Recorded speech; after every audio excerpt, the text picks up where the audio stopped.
कोणत्या दिग्गजांची प्रतिष्ठा पणाला लागलेली आहे त्यावरती एक नजर टाकणार आहोत।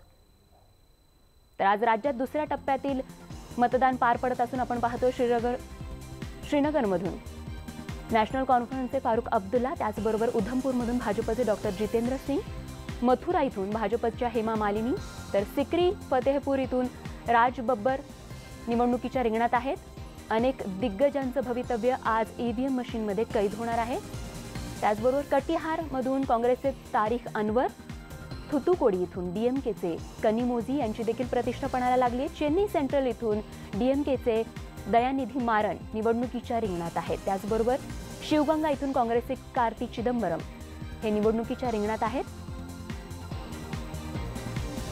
तिकडे तामिळनाडूमधून धर्मापुरीचे अंबुमणी रामदास निवडणुकीच्या रिंगणात असून बंगळुरू उत्तरमधून भाजपचे सदानंद गौडा निवडणूक लढवत आहेत। तर कर्नाटकाच्या चिकबल्लारपूरमधून काँग्रेसचे वीरप्पा मोईली निवडणुकीच्या रिंगणात आहेत। त्याचबरोबर कर्नाटकातून तुमकूर इथून जेडीएसचे एच डी देवेगौडा यांची देखील प्रतिष्ठा पणाला लागली आहे।